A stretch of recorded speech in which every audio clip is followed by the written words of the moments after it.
ஒருவர் சத்தமாக வாசிக்க கேட்போம். சங்கீதம் 9:13. மரண வாசல்களிலிருந்து தூக்கி விடுகிற கர்த்தாவே. நம்முடைய தேவனுக்கு ஒரு பெயர் உண்டு. மரண வாசலில் இருந்து அவர் தூக்கி விடுவார். அருமையான தேவனுடைய ஜனமே, ஒருவேளை இந்த நாளிலும் உங்களுடைய சூழ்நிலை, இந்த சத்தத்தை கேட்கிற உங்களுடைய வாழ்க்கையிலே ஏதோ ஒரு வியாதியோ ஏதோ ஒரு பிரச்சனையோ நீங்கள் அமிழ்ந்து போகத்தக்கதாக ஒரு மரண சூழ்நிலை உண்டாக்கலாம். ஆனால் இந்த தேவன் சொல்லுகிறார், அதிலிருந்து தேவன் தூக்கி விடுவாராம். அல்லேலூயா, அல்லேலூயா. இன்று தேவன் அப்படிப்பட்ட ஒரு சூழ்நிலையில் இருக்கிறவர்கள் இந்த சத்தத்தை கேட்டுக்கொண்டு இருக்கலாம். தேவன் அப்படிப்பட்ட ஒரு சூழ்நிலையிலே உங்களுக்கு மரணத்துக்கு தேவன் ஒப்புக்கொடாதபடி அதிலிருந்து தேவன் தூக்கி விடத்தக்கதாக, எசேக்கியாவினுடைய வாழ்க்கையில் மரணம் நிச்சயம் என்று சொல்லத்தக்கதான ஒரு வார்த்தை வந்தது உண்மைதான். அவன் சோர்புறமாக திரும்பி இருந்து மனங்கசந்து அழும் பொழுது தேவன் இரக்கமுள்ள தேவன். அவனுடைய கண்ணீரை கண்டு, கண்ணீரை காண்கிற தேவன் பாதி முற்றம் வரைக்கும் ஏசாயா போகும் பொழுது மறுபடியுமாக ஒரு வார்த்தை வந்து திரும்பி போ, இன்னும் 15 வருடம் என்று கூட்டி கொடுத்த தேவன் இந்த நாளிலும், ஒருவேளை இந்த நாளில் டாக்டர்கள் சொல்லி இருக்கலாம், இதோடு முடிந்தது, உங்களுடைய வாழ்க்கை இதோடு முடிந்தது என்று சொல்லி நீங்கள் மரணத்துக்கு சமீபமாக இந்த சத்தத்தை கேட்டுக்கொண்டு இருக்கலாம். ஆனால் பரிசுத்த ஆவியானவர் சொல்கிறார், இல்லை, எசேக்கியாவினுடைய கண்ணீரை கண்ட அதே தேவன் இந்த நாளிலும் உங்களுடைய என்னுடைய கண்ணீரை கண்டு அவர் இந்த நாளிலும் மனமாறாத தேவன் தான். ஆனால் கண்ணீரை பார்த்து மாறுகிற தேவன். அல்லேலூயா.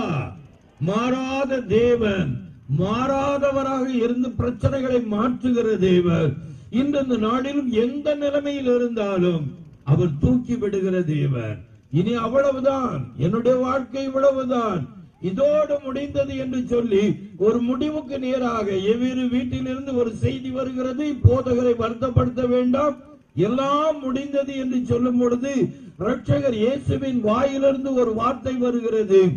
அது அவனை தைரியப்படுத்தக்கூடிய வார்த்தை அல்ல. அருமையானவர்களே, நிச்சயமாக விசுவாசம் உள்ளவனாய் இரு என்று சொல்லி அவர் சொன்னார், கூட சென்றார். அருமையானவர்களே, கண்ணீரோடு கதறுகிற அந்த ஜனங்கள் எல்லாரும் காணத்தக்கதாக தேவன் அந்த பிள்ளையை ஜீவனோடு எழுப்பி எல்லாரும் கழிகூறத்தக்கதாக காரியம் மாறுதலாக மாறினது போல இன்று இந்த நாளிலும் உங்கள் வாழ்க்கையில் இதோடு முடிந்தது என்று எந்த காரியம் இதோடு முடிந்தது, அந்த எவனுடைய பிள்ளையினுடைய வாழ்க்கை முடிந்தது என்று சொன்னது போல அப்படிப்பட்ட ஒரு முடிவுக்கு நேராக போகும் பொழுது தேவன் அங்கே ஒரு ஆரம்பத்தை, அங்கே வேதனையின் கண்ணீரோடு இருந்த ஜனங்கள் அங்கே ஒரு மகிழ்ந்து கழிவுறத்தக்கதாக தேவன் செய்தது உண்மையானால் இன்று உங்களுக்கும் எனக்கும் அப்படிப்பட்ட உங்கள் பிள்ளையின் நிமித்தம் பல காரியங்களின் நிமித்தம் அமிழ்ந்து போகிற நிலைமையிலே இதோடு முடிந்தது என்று சொல்லி நம்பிக்கை இழக்கத்தக்கதான சூழ்நிலையில் இந்த சத்தத்தை நீங்கள் கேட்டுக்கொண்டிருக்கலாம்.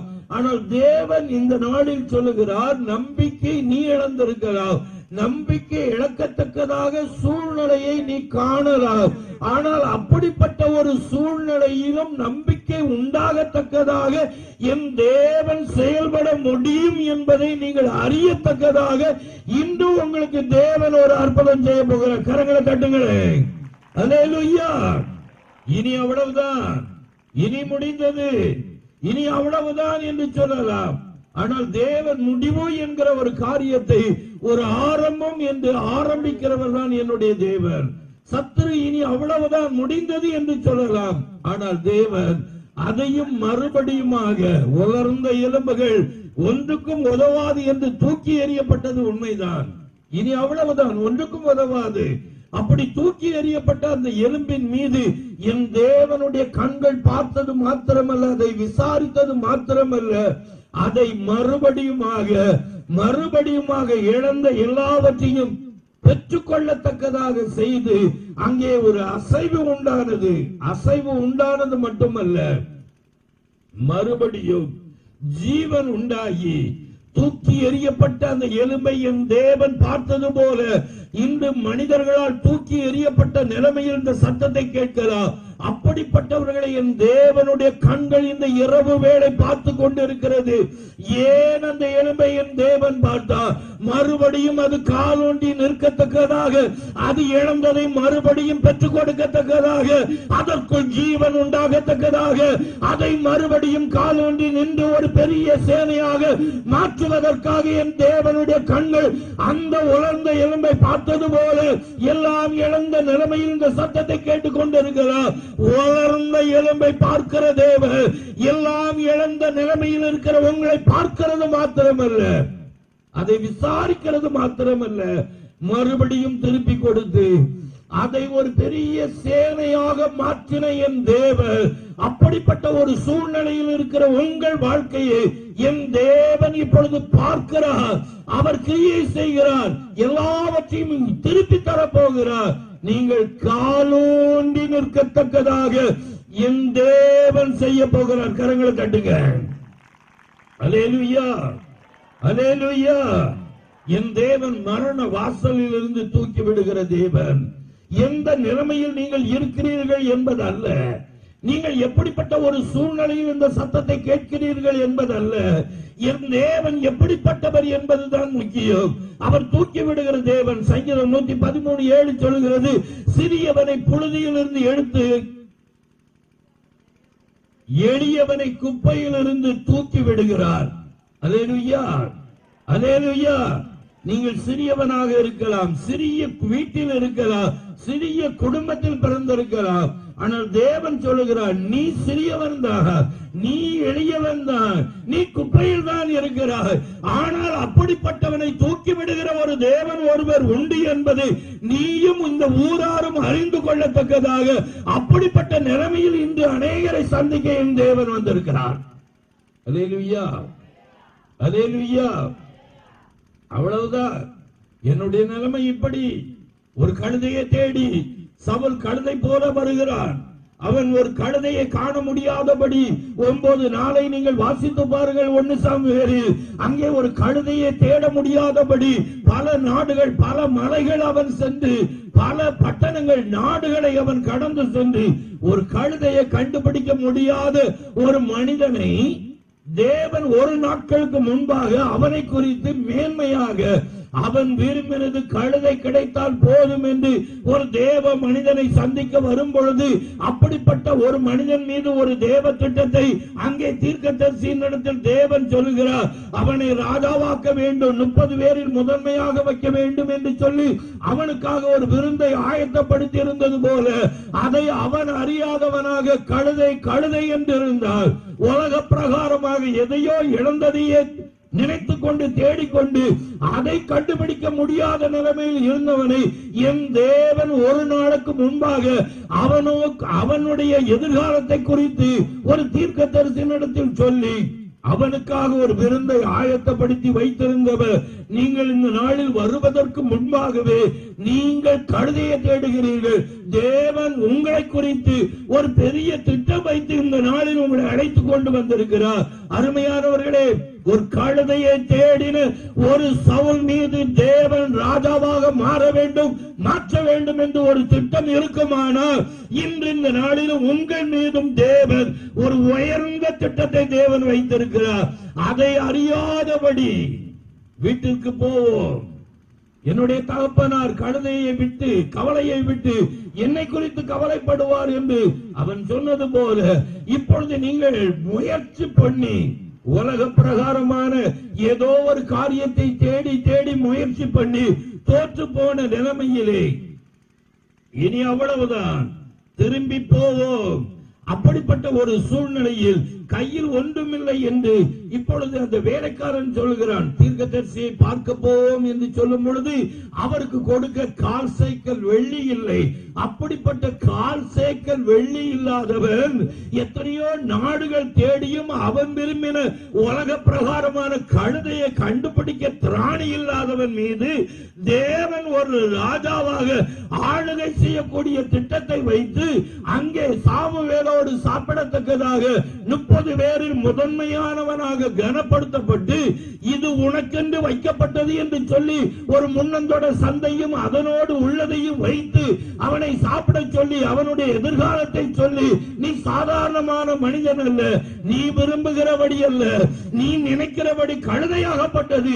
அது மட்டுமல்ல, நீ விரும்பாத நீ அறியாத ஒரு காரியத்தை தேவன் உனக்கு வைத்திருக்கிறார் என்பதை அவனுக்கு அறிவிக்கத்தக்கதாக தேவன் அவனுக்கு சொல்லி அவனோடு பேசினாரே. அந்த தேவன் சொல்கிறார், நீங்கள் விரும்புகிற கழுதையும் கிடைக்கும், நீங்கள் விரும்பாத எதிர்பாராத ஒரு உயர்ந்த காரியத்தையும் திட்டத்தையும் தேவன் உங்களுக்கு அவர் வைத்திருக்கிறார். கரங்களை தட்டுங்களேன். அல்லேலூயா, அல்லேலூயா. வேதம் சொல்லுகிறது, என் நினைவுகள் உங்கள் நினைவுகள் அல்ல. தேவன் நினைக்கிற நினைவு வேற, நீங்கள் உங்களை குறித்து நினைக்கிற நினைவு வேற. தேவன் சொல்கிறார், நீ நினைக்கிறபடி அல்ல. ரூத்தினுடைய நினைவு ஒரு சிந்த விட்டால் போதும் என்று போவாசுடைய வயலுக்கு ஏதாவது வேலைக்காரர்கள் சிந்த விடுகிறதை பொறுக்க போனார். ஆனால் அரிக்கட்டுகள் நடுவே பொறுக்கிக் கொள்ள, சிலதை அவளுக்காக சிந்த விட, அரிக்கட்டுகள் நடுவே பொறுக்கிக் கொள்ள, அவளை ஈனம் பண்ண வேண்டாம், தாகம் எடுத்தால் தண்ணீர் குடிக்கட்டும் என்று சொல்ல, அருமையான தேவனுடைய ஜனமே, ஏதோ ஒன்று கிடைத்தால் போதும் என்று போனவளுக்கு திரும்பி வரும்பொழுது அங்கே அவள் விரும்பி போனது பச்சை கோதுமை.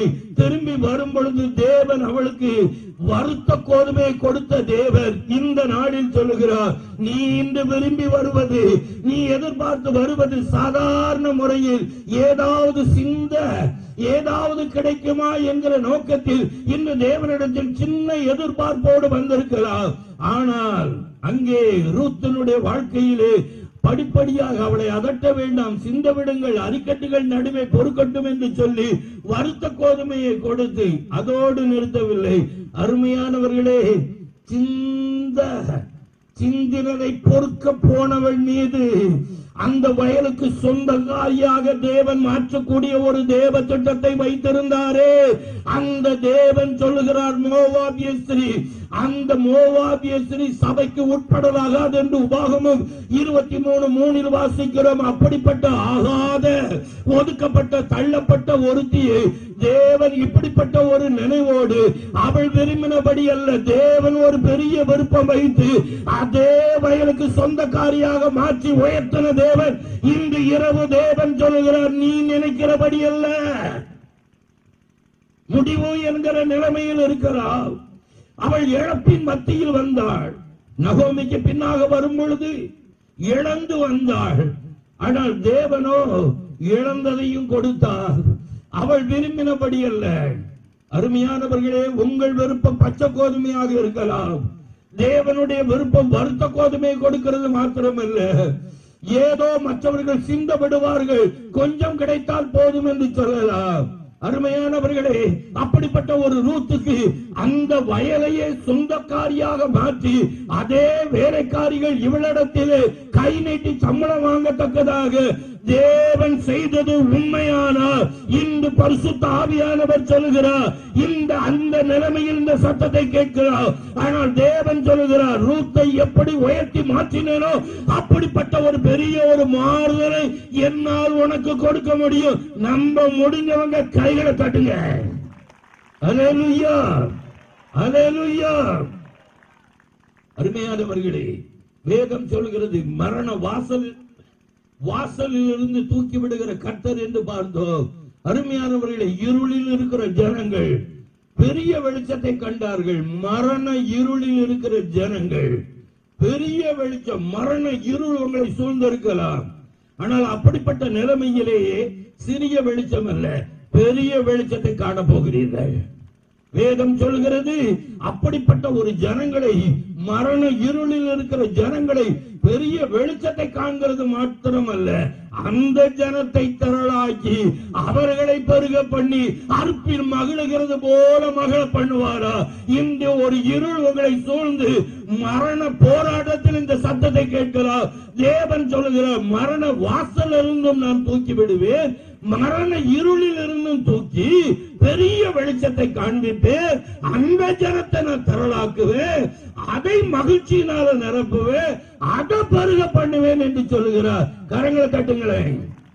இன்னைக்கு நீங்கள் நினைக்கலாம், சத்துரு ஒரு இருளை கொண்டு வந்துட்டான், என் வீட்டுல ஒரு இருள், என்னுடைய குடும்பம் இருள், நான் இப்படிப்பட்ட ஒரு இருளிலே தத்தளித்துக் கொண்டு இருக்கிறேன், மரண இருள், பயந்த நிலைமையில் இருக்கிறேன், வீட்டில் என்ன நடக்குமோ, என் குடும்பத்தில் என்ன சம்பவிக்குமோ, இப்படிப்பட்ட ஒரு மரண இருளிலே ஒரு விடுதலை இல்லாதபடி போராடுகிறேன் என்று சொல்லலாம். தேவன் சொல்லுகிறார், மரண இருளில் இருக்கிற உங்களுக்கு சின்ன வெளிச்சம் அல்ல, பெரிய வெளிச்சத்தை தேவன் காணத்தக்கதாக செய்ய போகிறார்.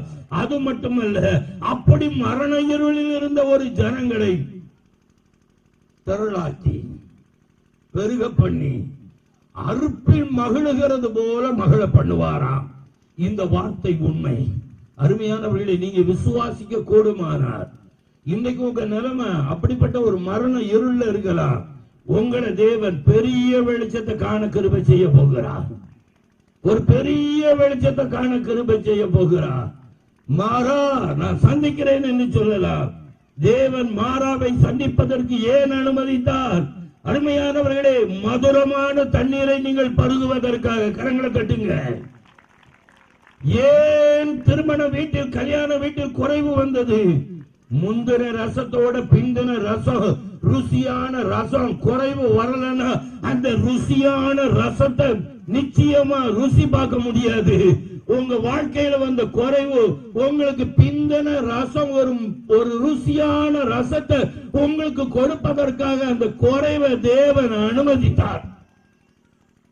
சிலர் சொல்றாங்க, இல்ல பிரதர், நான் மரண வாசல்ல இருக்கேன். எப்படி ஒரு மனிதன் எருசலேமில் இருந்து எரிகோவில் இருந்து எருசலேமுக்கு போகும்போது, எருசலேமில் இருந்து எரிகோவுக்கு போகும் பொழுது கள்ள கையில் அகப்பட்டு குற்றுயிராய் இருந்தானோ, அதே போல் நானும் குற்றுயிராக இருக்கிறேன். ஒரு மரண வாசலில் இருக்கிறேன். குற்றுயிராக எல்லாம் இழந்த நிலைமையில் அவன் இருந்தது போல் நானும் இருக்கிறேன் என்று சொல்லலாம். நன்றாக யோசித்து பாருங்கள். அந்த ஒரு மனிதனுடைய வாழ்க்கையிலே குற்றுயிராக இருந்தான். எல்லாரும் பார்த்து கடந்து போனார்கள். உதவி செய்யக்கூடிய லேவியனும் ஆசாரியனும் கடந்து போனது உண்மைதான், இல்லை என்று சொல்லவில்லை. ஆனால் நடந்த சம்பவத்தை நீங்கள் நன்றாக யோசித்து பார்த்தால்,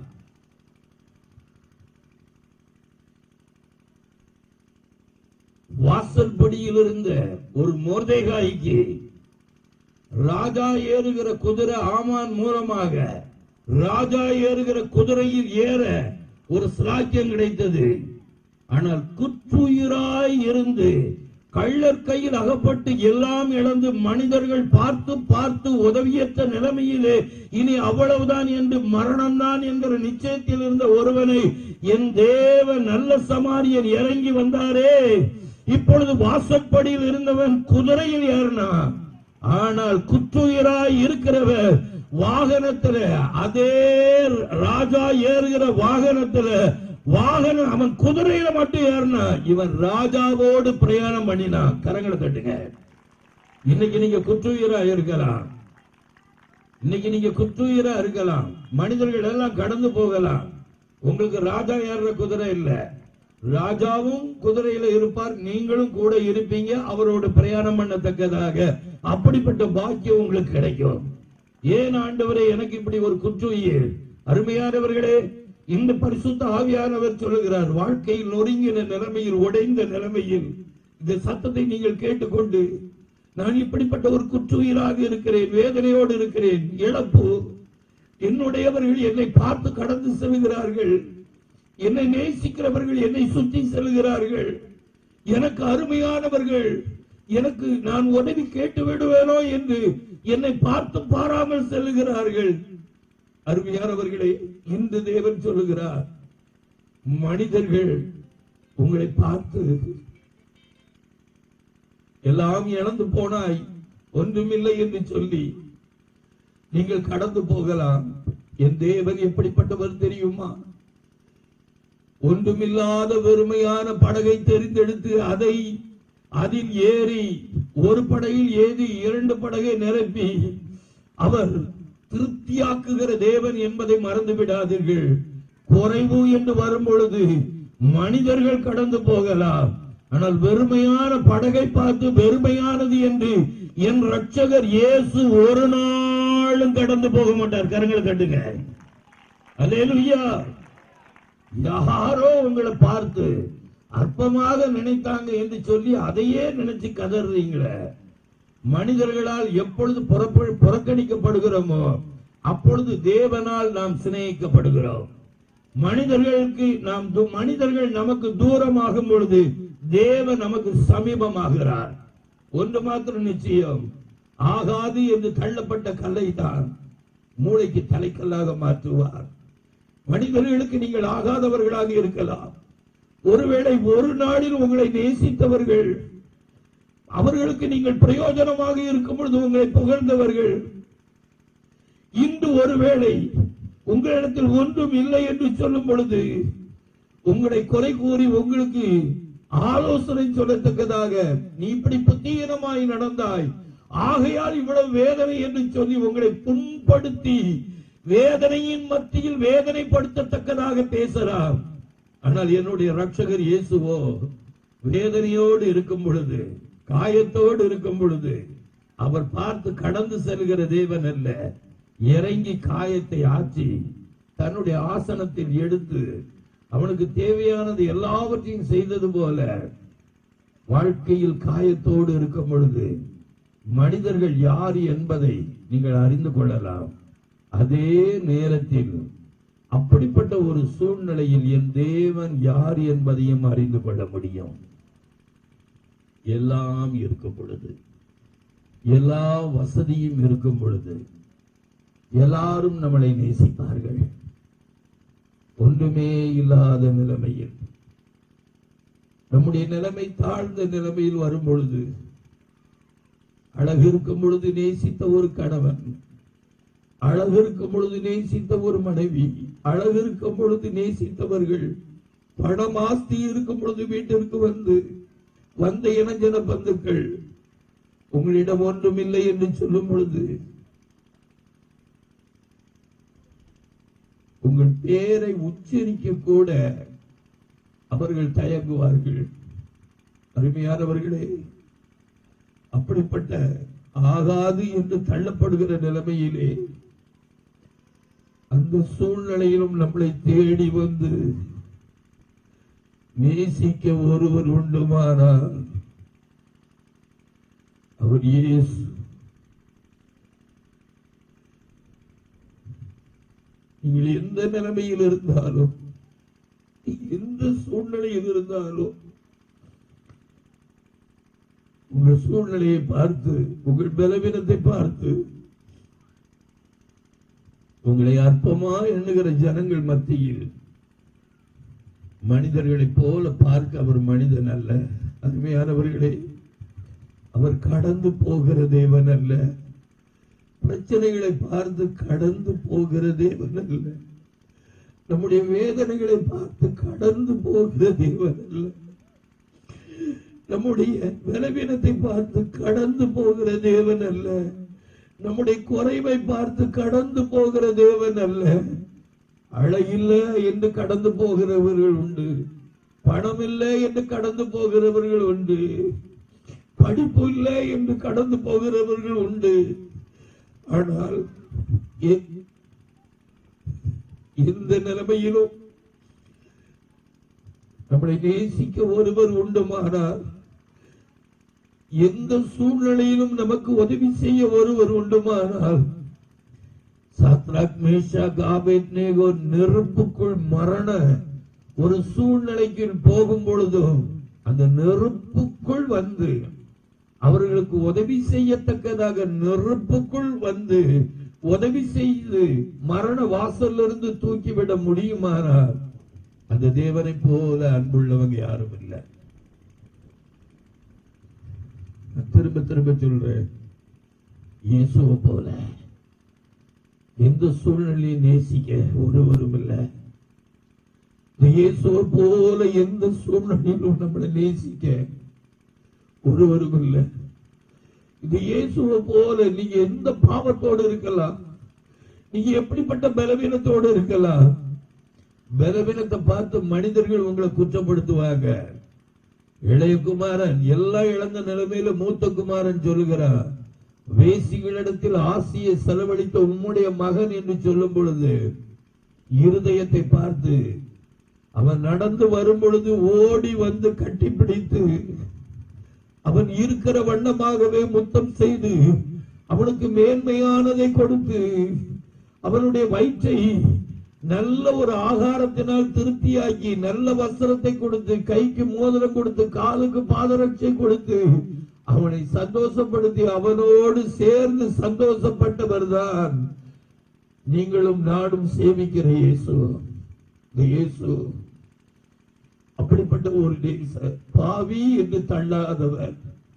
ஒரு நாளில் மத்திய 18 நான் வாசித்துக் கொண்டு இருக்கும் பொழுது அதில் வேதம் எப்படி சொல்லுகிறது, இயேசு ரட்சகர் இந்த பூமிக்கு வந்தது அநேக காரியங்களுக்காக வந்தார். பாவிகளை ரட்சிக்க கிறிஸ்து உலகத்துக்கு வந்தார் என்று 1 தீமோத்தேயு 1:15 வாசிக்கிறோம். நம்முடைய பொல்லாப்பிலிருந்து நம்மளை விளக்குவதற்காக வந்து நம்மளை ஆசீர்வதிக்க வந்தார் என்று 3:26 அப்போஸ்தலர் நடபடியில் வாசிக்கிறோம். 1 யோவான் 3:8 வாசிக்கிறோம், பிசாசானவனுடைய கிரியைகளை அழிக்க வந்தார் என்று வாசிக்கிறோம். ஆனால் நான் வாசித்த பகுதியிலே கெட்டு போனதை ரட்சிக்க மனுஷகுமாரன் வந்தார். கெட்டு போனதை டஸ்ட்பின்ல போடுவாங்க, டஸ்ட்பின்ல போட்டதை குப்பை லாரியில போடுவாங்க, குப்பை லாரியில போட்டத மறுபடியுமாக குப்பை அதிகமா எந்த இடத்துல குமிஞ்சு இருக்கோ அங்க கொண்டு தட்டுவாங்க. அது சந்திக்கிறதெல்லாம் குப்பையா தான் இருக்கும். ஆனால் அப்படிப்பட்ட குப்பையே சந்திக்கிற அந்த கெட்டு போனத என் தேவன் தேடி வந்து ரட்சிக்க வந்திருக்கிறாரா? அதை வாசிக்கும் பொழுது என் தேவனுடைய அன்பை என்னால் உணர முடிந்தது. அருமையானவர்களே, ஏதோ ஒரு வகையில் கெட்டு போன நிலைமையில் நீங்கள் இந்த சத்தத்தை கேட்கலாம். ஆனால் கெட்டு போனதை டஸ்ட்பினில் போட மனிதர்கள் முயற்சி பண்ணுவார்கள், ஆகாது என்று தூக்கி போடுவாங்க. ஆனா அந்த கெட்டு போனதை ரட்சிக்க என் இயேசு இந்த நாளில் வந்திருக்கிறார். அல்லேலூயா, அல்லேலூயா. ஒருவேளை நீங்கள் குற்ற உணர்வோடு இருக்கலாம், நான் கெட்டு போனவள், நான் கெட்டு போனவன், நான் இப்படிப்பட்டவன் என்று சொல்லி குற்ற உணர்வோடு வந்திருக்கலாம். மீகா 7:8 சொல்லுகிறது, என் சத்துருவே நீ சந்தோஷப்படாதே, நான் விழுந்தாலும் எழுந்திருப்பேன், நான் இருளில் இருந்தால் என் தேவன் எனக்கு வெளிச்சமாய் இருப்பார். அல்லேலூயா. இன்றைக்கு பரிசுத்த ஆவியானவர் திரும்ப திரும்ப சொல்லுகிற ஒரு காரியம், என் சத்துருவே நீ சந்தோஷப்படாதே, நான் விழுந்தாலும் எழுந்திருப்பேன், நான் இருளில் இருந்தால் என் தேவன் எனக்கு வெளிச்சமாய் இருப்பார். நம்முடைய தேவன் நம்மளை தூக்கி விடுகிற தேவன். மரண வாசலில் இருந்து அவர் தூக்கி விடுவார் என்று பார்த்தோம். அருமையானவர்களே, பேதுரு ஒரு முறை அமிழ்ந்து போகிற நேரம் தேவன் அவனுடைய கையை பிடித்து தூக்கி விட்டாரே, உனக்கு அவிசுவாசம் வந்து விட்டதா, என்னுடைய வார்த்தையில் நம்பிக்கை இல்லையா, சூழ்நிலையை பார்த்து அமிழ்ந்து போகிறாயே என்று அவனை கடிந்து கொள்ளாதபடி தூக்கி விட்டாரே. அவனுடைய மதியீனத்தின் நிமித்தம் அவன் அமிழ்ந்து போனாரோ, அப்பொழுதும் தூக்கிவிட்ட தேவன். அருமையானவர்களே, உங்களுடைய புத்தியினத்தினால் இப்பொழுது நீங்கள் அமிழ்ந்து கொண்டிருக்கலாம், ஆனால் அதை மனிதர்கள் சுட்டி காட்டுவார்கள், உங்கள் மனச்சாட்சி உங்களை வேதனைப்படுத்தும். ஆனால் தேவன் சொல்லுகிறார், இல்லை, அப்படிப்பட்ட ஒரு சூழ்நிலையிலும் உங்களுடைய தவறு நிமித்தம், உங்களுடைய மதியீனத்தின் நிமித்தம் நீங்கள் கடனில் அமிழ்ந்து கொண்டிருக்கலாம்.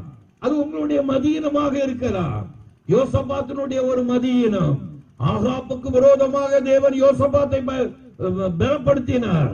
ஆனால் ஆகாப்போடு ஐக்கியப்பட்டு ஆகாப்போடைய டிரெஸ்ஸை போட்டு இப்பொழுது அவன் யுத்தத்துக்கு செல்லும் பொழுது இவன் தான் ஆகாப் என்று சொல்லி எல்லாரும் சுத்தி கொண்டார்கள்.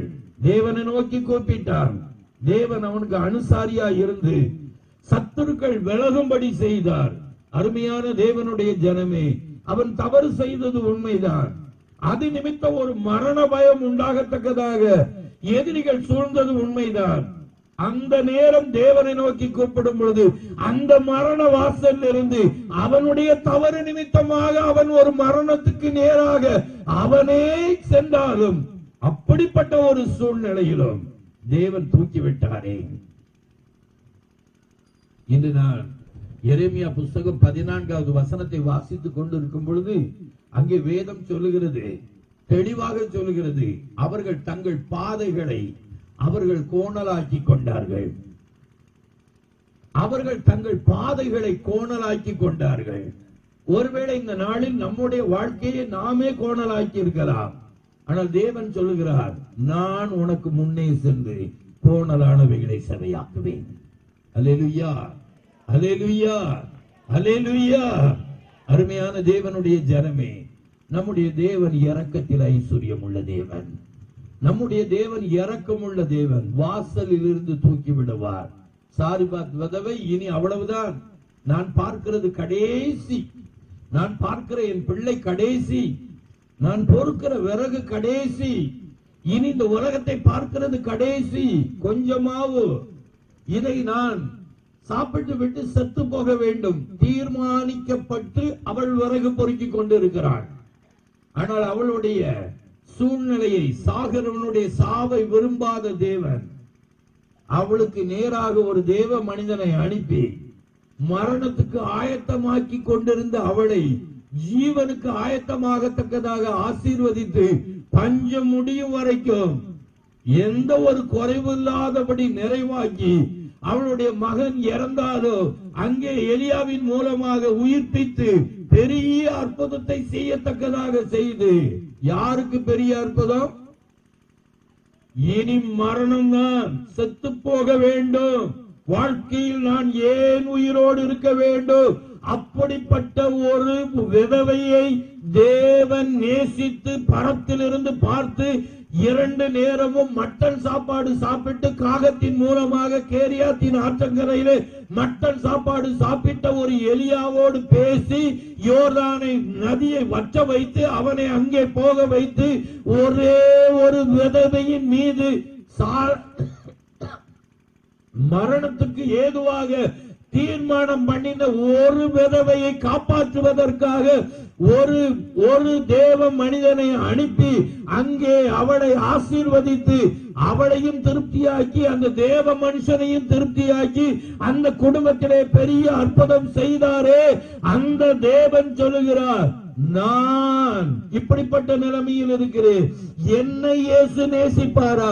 ஒரு விதவை ஒன்றுக்கும் உதவாத ஒன்றுமில்லாதபடி செத்து மடிய வேண்டும் என்று தீர்மானித்திருந்த ஒரு விதவைக்காக யோர்தானை வற்ற வைத்து 2 நேரமும் மட்டன் சாப்பாடு சாப்பிட்டு கொண்டிருந்த ஒரு எலியாவை அங்கே அனுப்பி ஆசீர்வதித்து பெருக பண்ணி அந்த வீட்டில் பெரிய அற்புதத்தை செய்து அவளை மகிழ பண்ணின தேவன் உங்களுக்கு செய்ய மாட்டாரா? அல்லேலூயா, அல்லேலூயா. எத்தனை பேர் சந்தோஷமா இருக்கிறீங்க? அல்லேலூயா. இன்னைக்கு தேவன் இந்த சத்தத்தை கேட்கிற ஒவ்வொருவருடைய வாழ்க்கையிலும் தேவனுடைய பிரசன்னம் இந்த இடத்தை நிரப்பிக் கொண்டிருக்கிறது. தேவ பிரசன்னம் இந்த இடத்தை நிரப்பிக் கொண்டிருக்கிறது. உங்களுடைய வாழ்க்கையிலே உங்களுடைய சூழ்நிலையை மாற்றக்கூடிய தேவ பிரசன்னம். வாசல், மரண வாசல். இன்னுமாக நீங்கள் பார்க்க போனால் 7:3 ராஜாக்களை வாசிக்கும் பொழுது அங்கே ஒரு வாசலை குறித்து பார்க்கிறோம். 4 குஷ்டரோகிகள் அங்கே ஒளிமுக வாசலில் இருந்தார்கள். உள்ளே மனிதர்களால் புறக்கணிக்கப்பட்ட நிலைமையிலே, குஷ்டரோகம் என்று 4 பேரையும் புறக்கணிக்கப்பட்ட நிலைமையிலே ஒளிமுக வாசலில் இருந்தார்கள். உள்ளே பஞ்சம் இருக்கிறது, ஆனால் இவர்களை உள்ளே சேர்த்துக் கொள்ளவில்லை, புறம்பே தள்ளி உட்கார்ந்திருந்தார்கள். சீரியர்கள் எதிராக வருகிறார்கள். இப்பொழுது பயந்த நிலைமையில் உள்ளே இருக்கிறார்கள். உள்ளே இருக்கிறவர்கள் இப்படியாக இன்று உன் பிள்ளை நாளை என் பிள்ளை என்று சொல்லி பஞ்சம் கொடியதாக ராஜா ரட்டோடுக்கிற நிலைமையிலே அவன் சுற்றி திரிந்து கொண்டிருக்கிறார். இப்படிப்பட்ட நிலைமையில் இவர்கள் தள்ளப்பட்ட நிலைமையில் இருக்கிறார்கள். அவர்கள் ஒரு முடிவெடுத்தார்கள். மனிதர்கள் தள்ளிவிட்டார்கள். இங்கே இருந்தாலும் சாக போகிறோம், எதிரியின் பாளையத்துக்கு போனாலும் சாவோம் என்று தைரியமாக செல்லும் பொழுது அந்த 4 குஷ்டரோகிகள் மனிதர்களால் தள்ளப்பட்ட அவர்கள் அந்த ஒளிமுக வாசலில் இருந்தார்களே, அவர்களை தேவன் நினைத்து ஒரு குதிரையின் இரைச்சல், ஒரு ரதத்தின் இரைச்சல், ஒரு ராணுவத்தின் இரைச்சலை உண்டாக்கி சீரியரை ஓட வைத்து இவர்களை அங்கே செல்ல வைத்து இவர்களை முதலாவது திருப்திப்படுத்தி யார் தள்ளினார்களோ அவர்களையும் திருப்திப்படுத்தத்தக்கதாக இந்த தள்ளப்பட்டவர்களை தேவன் நினைத்தருளினாரே. அந்த தேவன் சொல்கிறார், நீங்கள் தள்ளப்பட்ட நிலைமையில் ஒளிமுக வாசலிலே இருக்கலாம். அப்படிப்பட்ட நிலைமையில் இருக்கிற அந்த ஒரு குஷ்டரோகிகளுக்காக தேவன் ஒரு காரியத்தை செய்து ஒரு இரைச்சலை உண்டாக்கி, ஒரு குதிரையின் இரைச்சலையும் ரதத்தின் இரைச்சலையும் உண்டாக்கி எதிரிகளை ஓட வச்சு முதலாவது தள்ளப்பட்டவர்களை திருப்தியாக்கி தள்ளினவர்களுக்கு ஜீவன் உண்டாகத்தக்கதாக, அவர்களுக்கு ஆகாரம் உண்டாக்கத்தக்கதாக, இவர்கள் மூலமாக அவர்கள் பிழைக்கத்தக்கதாக தேவன் செய்தாரே. இன்று தேவன் சொல்லுகிறார், அப்படிப்பட்ட தள்ளப்பட்ட நிலைமையிலே மரண வாசலில் இருந்தவர்கள் இப்பொழுது ஒளிமுக வாசலிலே தள்ளப்பட்ட நிலைமையில் இருக்கிற அவர்களை தேவன் பார்த்து அவர்களுக்காக ஒரு காரியம் செய்து தள்ளினவர்களுக்கு பிரயோஜனமாக மாற்றி அவர்களையும் திருப்திப்படுத்தின தேவன் உங்களையும் திருப்திப்படுத்துவார். உங்களுக்கு யார் எதிராக இருந்து உங்களை ஆகாது என்று தள்ளினார்களோ அவர்களுக்கும் நீங்கள் பிரயோஜனமாக இருக்கத்தக்கதாக செய்வார். கரங்களை தட்டுங்களேன். அல்லேலூயா. எத்தனை பேர் தேவன் அப்படி செய்வார் என்று சொல்றவங்க எத்தனை பேர்? அல்லேலூயா, அல்லேலூயா. யோசேப்பை குழியில போடும் போது அவன் கெஞ்சினான், சகோதரர்கிட்ட கெஞ்சினான். தேவன் எல்லாவற்றையும் பார்த்து கொண்டிருந்தார். அவனுடைய மனோ வியாகுலத்தை யாரும் அறியல. மனிதர்கள் உங்களுடைய மனோ வியாகுலத்தை அறியாதிருக்கலாம். தேவன் பார்த்து கொண்டிருந்தார். நாள் ஒன்று வந்தது, அவனுக்கு முன்பாக அவர்கள் கெஞ்சத்தக்கதாக தேவன் செய்தது உண்மையானால், அவர்களை போஷிக்கத்தக்கதாக தேவன் செய்தது உண்மையானால், தேவில் கம், இந்த நாளில் ஒருவேளை நீங்கள் மனிதர்களிடத்தில் கெஞ்சி இரக்கமில்லாத மனிதர்கள் உங்களுக்கு தேவையானதை கொடுக்காமல் இருக்கலாம். அது நிமித்தமாக நீங்கள் வேதனையின் அனுபவத்தில் இருக்கலாம். தேவன் பார்த்து கொண்டிருக்கிறார். நாட்கள் வரும் பொழுது யோசேப்பை உயர்த்தி யாரிடத்தில் இவன் கெஞ்சினானோ அவர்கள் இவனிடத்தில் கெஞ்சத்தக்கதாக, யார் இவனுக்கு இரக்கம் பாராட்டவில்லையோ அவர்களுக்கு இவன் இரக்கம் பாராட்டத்தக்கதாக இவனை உயர்த்தி அழகு பார்த்து காரியம் மாறுதலாக முடியத்தக்கதாக செய்தாரே. இன்று தேவன் சொல்லுகிறார், உங்களுடைய நிலைமையை பார்த்து நீங்கள் மற்றவர்களிடத்தில் கெஞ்சும் பொழுது இருதயத்தை அடைத்திருக்கலாம். ஆனால் தேவன் சொல்லுகிறார், நாள் வரும் உன்னை நான் உயர்த்துவேன். இப்பொழுது யார் உனக்காக கதவை அடைத்தார்களோ, மனதை அடைத்தார்களோ, கையை மூடினார்களோ அவர்களுக்கு நீ கையை தகதக்கத்தக்கதாக, நீ அவர்களை போஷிக்கத்தக்கதாக நான் கவனமாக இருந்து உயர்த்தி அவர்களை போஷிக்க நான் உன்னை பயன்படுத்துவேன் என்று சொல்லுகிறார். ஆமென் என்று சொல்லவங்க கரங்களை தட்டுங்க, நல்லா தட்டுங்களேன். அல்லேலூயா. அருமையான தேவனுடைய ஜனமே, நம்முடைய தேவன் வித்தியாசமான தேவன். அவர் எல்லாவற்றையும் பார்த்து கொண்டு இருக்கிறார். 2 ராஜாக்கள் 14:26 நீங்க வாசித்து பாருங்க. அங்கு வேதம் சொல்லுகிறது, ஒத்தாசை செய்கிறவன் யாரும் இல்லை, இஸ்ரவேலுக்கு ஒத்தாசை செய்கிறவன் யாரும் இல்லை. தேவன் எல்லாவற்றையும் பார்த்து கொண்டு இருக்கிறார். தேவன் பார்த்தார், பார்த்து அவர் செயல்பட ஆரம்பித்தார். இஸ்ரவேல் ஜனங்கள் எகிப்தில் பாடுபடும் பொழுது யாத்திராகமம் 3:7 வாசித்து பாருங்கள். அவர்கள் படுகிற பாடை தேவன் பார்த்தார். இறங்கி வந்தார். ஒரு மோசேயை சந்தித்தார். வா, பார்வோனிடத்திற்கு அனுப்புவேன், என் ஜனங்கள் படுகிற உபத்திரவத்தை நான் கண்டேன் என்று சொன்னார். தேவனுடைய பிள்ளைகளுடைய பாடுகளை காண்கிற தேவன் ஒருவர் இருக்கிறார். அவர் கண்டு மனிதர்களைப் போல கடந்து போகிறவர் அல்ல. இறங்கி வந்தார். ஒரு மோசேயை, ஒரு கோலை விசேஷப்படுத்தி பார்வோனை கலங்க பண்ணத்தக்கதாக செய்து எய்தி இந்த அடிமைத்தனத்திலிருந்து விடுவித்து பாலும் தேனும் ஓடுகிற ஒரு நல்ல ஒரு கானானுக்கு கொண்டு போன தேவன், இந்த நாடில் நீங்கள் படுகிற உபத்திரவத்தை பார்த்து இறங்கி வந்திருக்கிற தேவன், உங்களை அதிலிருந்து விடுவித்து அதோடு விடுகிற தேவன் அல்ல, அதிலிருந்து உங்களை பாலும் தேனும் ஓடுகிற நல்ல ஒரு கானானுக்குள் உங்களை கொண்டு போகிற கரங்களை தட்டுங்களேன். அல்லேலூயா. இன்றைக்கு நீங்க பாடுபடலாம். இன்றைக்கு நீங்க அப்படிப்பட்ட ஒரு வாசல்ல இருந்தது போல, மரண வாசல் இருந்தது போல அடிமைத்தனத்தில் இருக்கலாம். தேவன் பார்த்து கொண்டு இருக்கிறார். தேவன் பார்த்து கொண்டு இருக்கிறார்.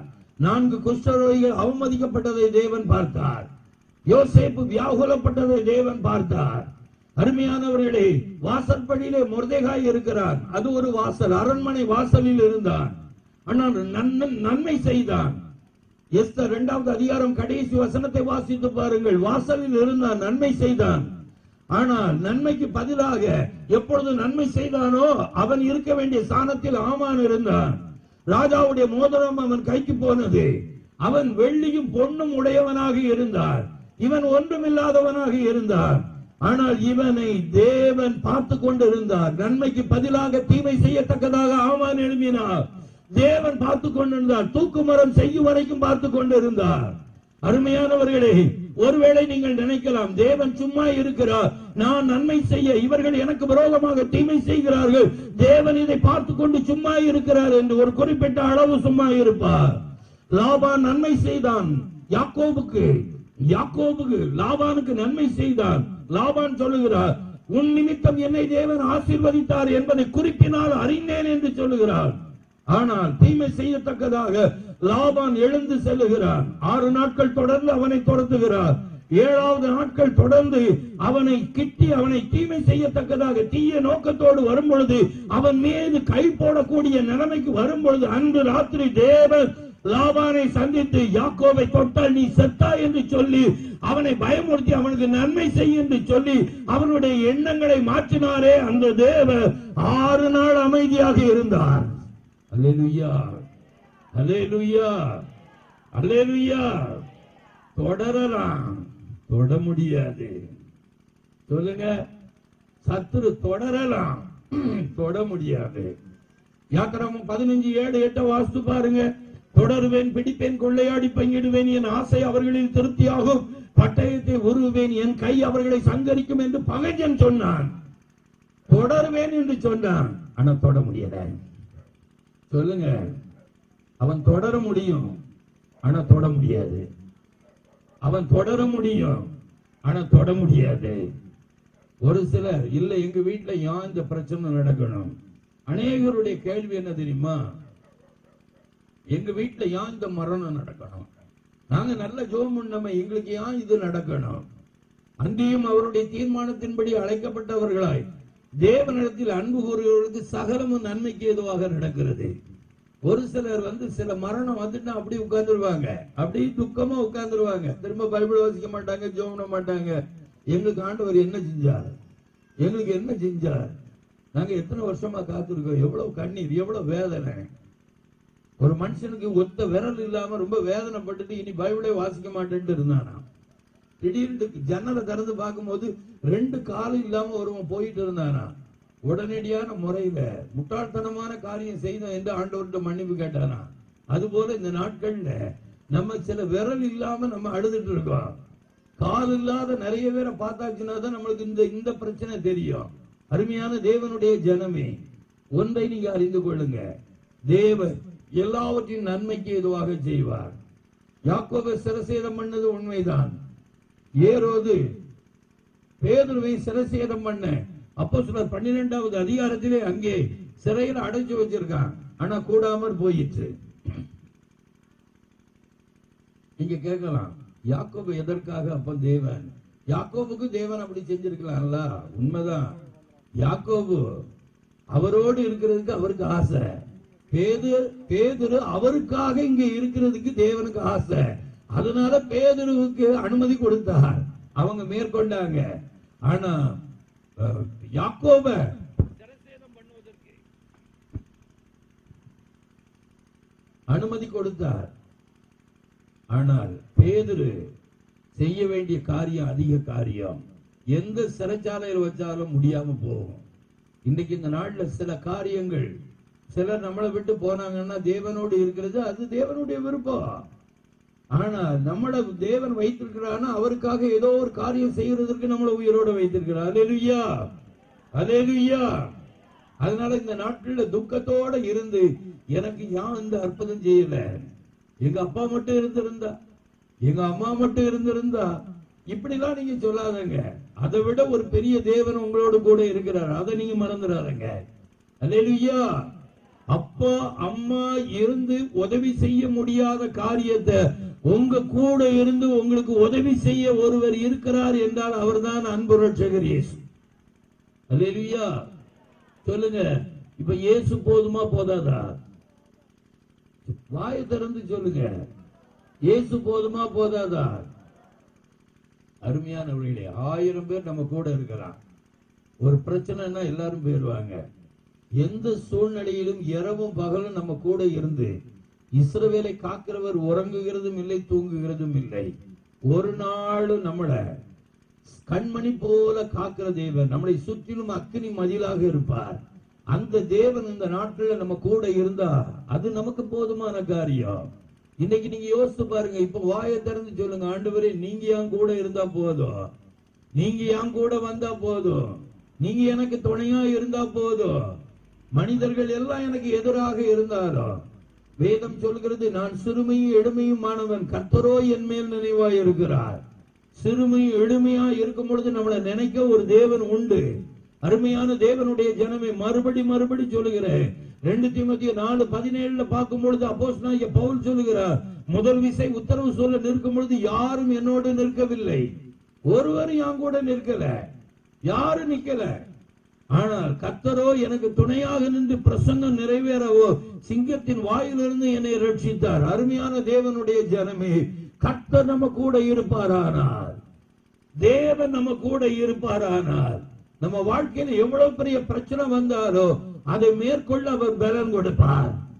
சிம்சோனுடைய வாழ்க்கையில் அவன் போகும் பொழுது சிங்கம் வந்தது உண்மைதான். எதிராக சிங்கம் எழும்போது ஆவியானவர் இறங்கி வந்து அதை கிழிக்கக்கூடிய பலனை கொடுத்தார். அருமையானவர்களே, தேவன் நம்ம கூட இருப்பாரானால் 1000 பிரச்சனை வந்தாலும் எல்லாவற்றையும் நாம் சந்திக்க நமக்கு பலன் கொடுப்பார். இன்னைக்கு மறுபடி உங்களுக்கு திரும்ப சொல்லுகிறேன், கர்த்தர் உங்க கூட இருப்பாரானால், கர்த்தர் உங்க பட்சத்தில் இருப்பாரானால் மனுஷன் எனக்கு என்ன செய்ய முடியும்? தேவன் மட்டும் உங்க பட்சத்தில் இருந்தா மனுஷன் என்ன செய்ய முடியும்? ஒரே ஒரு தேவதூதன் எசேக்கியாவுக்கு விரோதமாக சனகிரிப்பு கொஞ்சம் கொக்கரிக்கும் பொழுது ஒரே ஒரு தேவதூதனை அனுப்பினார். 185,000 பேரை முற்றிலுமாக நிர்மூலமாக்கத்தக்கதாக தேவன் செய்தார். ஒரே ஒரு தேவதூதன். தேவன் ஒரு தூதனை அனுப்பினா போதும். சிறைக்குள் இருக்கும்போது பேதுருவுக்காக ஒரு தூதனை அனுப்பினார். அறைக்குள் வெளிச்சம் பிரவேசித்தது, சங்கிலி விழுந்தது, கதவு தானாய் திறந்தது. தேவன் இந்த நாளில் யாரும் உள்ள புக முடியாத இடத்துல உள்ள வர ஒருவர் உண்டுமானால் அவர் ரட்சகர் இயேசுதான்.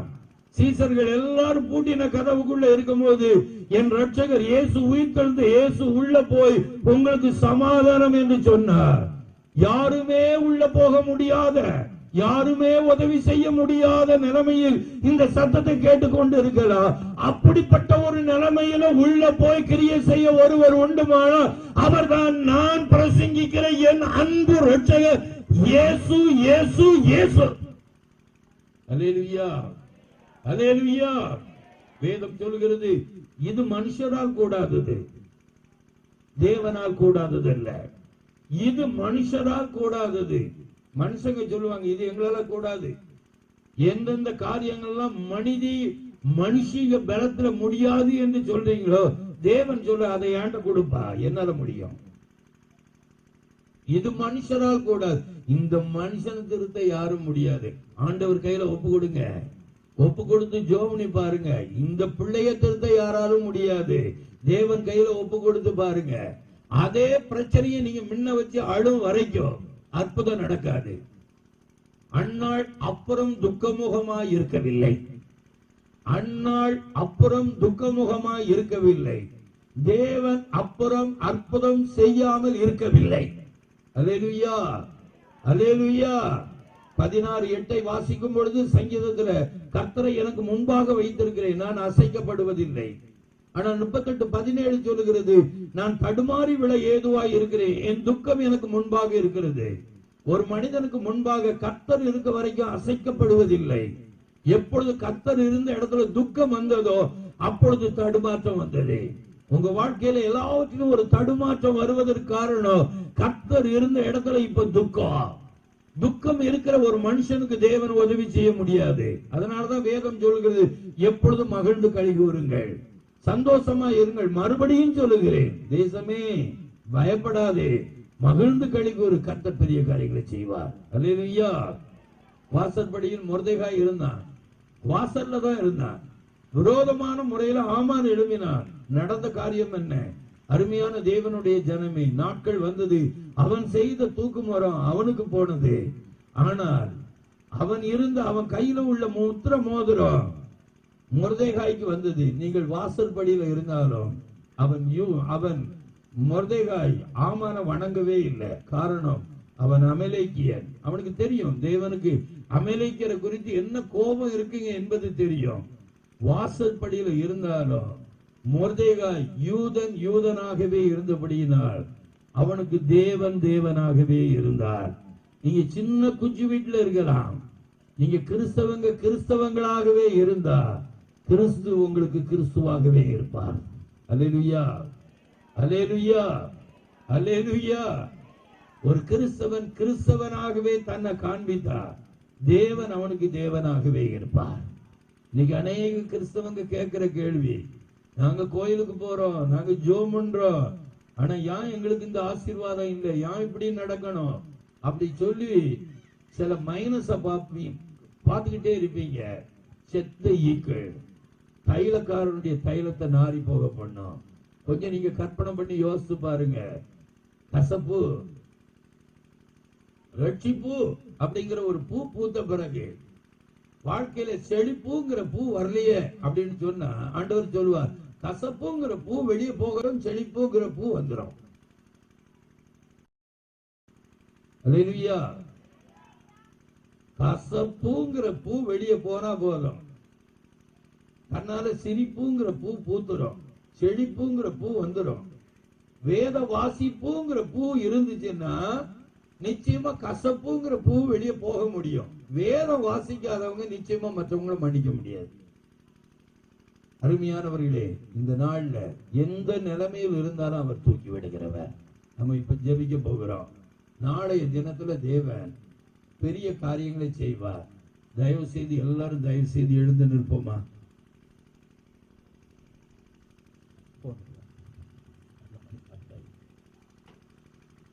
தயவு செய்து. நல்ல பிதாவே, இந்த வேலைக்காக உமக்கு நன்றி. இந்த நாளிலும் உம்முடைய பிள்ளைகளோடு சில முகவரையாக இந்த தேவன் எவ்வளவு அன்புள்ளவர் என்பதை சில வாக்கியங்கள் சொல்ல கொடுத்த கிருபைக்காக ஸ்தோத்திரம். தகப்பனே, உள்ளத்தின் ஆழத்திலிருந்து நான் சொல்லுகிறேன், இந்த இயேசுவை போல அன்புள்ள தெய்வம் இல்லை, இந்த இயேசுவை போல இரக்கமுள்ள தேவன் இல்லை. தகப்பனே, இந்த இயேசு பார்க்கிற பார்வை வேற. ஆண்டவரே, சீமோன் அந்த பாவியான ஸ்திரியை பார்த்த பார்வை பழைய பாவ காரியங்களை பார்த்தார். இயேசு உணர்வடைந்த இருதயத்தை பார்த்து அவளை பார்த்து அவனுக்கு முன்பாகவே இவள் மிகவும் அன்பு கூர்ந்தாளே என்று சொன்னார். அருமையானவர்களே, மனிதர்கள் எங்களை தவறாக பார்க்கிற நேரத்துல தகப்பனே, எங்களை நீங்க பார்க்கிற பார்வை வேறு. ஆண்டவரே, 16:5 சாமுவேல் சொல்கிறது, மனிதர்கள் முகத்தை பார்க்கிறார்கள், நானோ இருதயத்தை பார்க்கிறேன். முகத்தை பார்த்து அல்ல, இருதயத்தை பார்க்கிற தேவன். அருமையான தேவனுடைய ஜனமே, இப்பொழுது இந்த இடம் முழுவதுமாக தேவனுடைய வல்லமை கடந்து வருவதாக என்று ஜெபிக்கிறேன். இப்பொழுது இதிலே தேவனுடைய வல்லமை கடந்து வருவதாக. எந்த ஒரு நிலைமையில் இருந்தாலும் தூக்கி விடுகிற தேவன், மரண வாசலில் இருந்து தூக்கி விடுகிற தேவன். எப்படிப்பட்ட வாசல்ல இருந்தாலும் இப்ப தூக்கி விடுங்க ஆண்டவரே. மனிதர்கள் அற்பமாக தள்ளி இருக்கலாம், தேவரே நீங்க ஒரு நாளும் அற்பமாக தள்ளுகிற தேவன் அல்ல.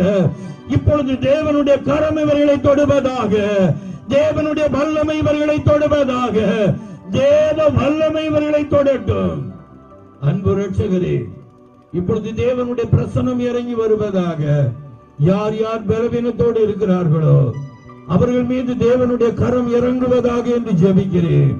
எல்லாரும் இப்பொழுது நீங்க எதிர்பாருங்க, தேவனுடைய ஆவியானவர் இப்பொழுது ஊற்றும்படியாக, பரிசுத்த ஆவியானுடைய வல்லமை ஒரு அக்கினி இறங்கும்படியாக எல்லாரும் எதிர்பாருங்க. தேவரீர் இப்பொழுது இந்த மைதானம் முழுவதுமாக உம்முடைய ஜனங்கள் மீது தேவனுடைய வல்லமை இறங்கி வருவதாக என்று ஜெபிக்கிறேன். இப்பொழுதே ஒரு அக்கினி இறங்கி வருவதாக, தேவனுடைய வல்லமை இறங்கி வருவதாக. தகப்பனே, இப்பொழுதே அற்புதங்கள் நடைபெறுவதாக.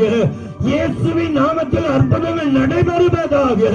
இயேசுவின் நாமத்தில் தேவனுடைய வல்லமை இறங்குவதாக. தகப்பனே, உமக்கு நன்றி அப்பா.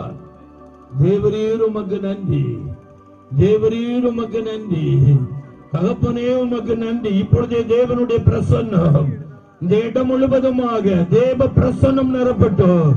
யார் யார் இந்த சத்தத்தை கேட்கிறார்களோ அசுத்த ஆவிகளுக்கு கட்டளை கொடுக்கிறேன்.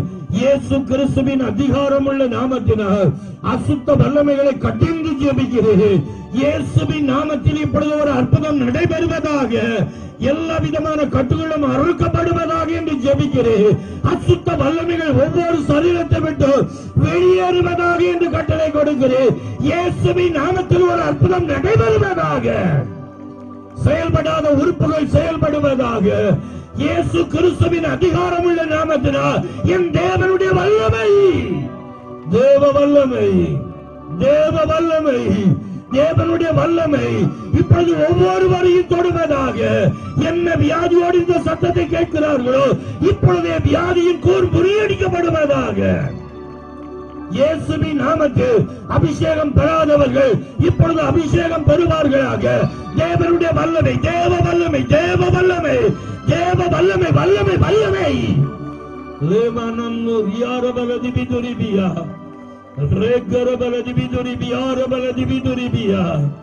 என் தேவனுடைய வல்லமை கடந்து வருவதாக என்று ஜெபிக்கிறேன். அப்பா, உமக்கு நன்றி. எந்த வாசலில் இருந்தாலும் தகப்பனே, இந்த நாளில் தூக்கி விடுகிற தேவன் அப்பா. தேவரீர் இந்த நாளிலும் மனிதர்களுக்கு ஆகாத நிலைமையில் இருக்கலாம். மனுஷங்களை போல நீ தள்ளுகிற தேவன் அல்ல. மூத்த குமாரன் பார்க்கிற விதமாக பார்க்கிற தேவன் அல்ல. தகப்பன் பார்க்கிற விதமாக பார்த்து அணைத்துக் கொள்ளுகிற தேவன்.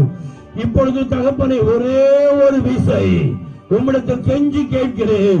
இப்பொழுது ஒரு வல்லமை இந்த இடம் முழுவதுமாக இறங்க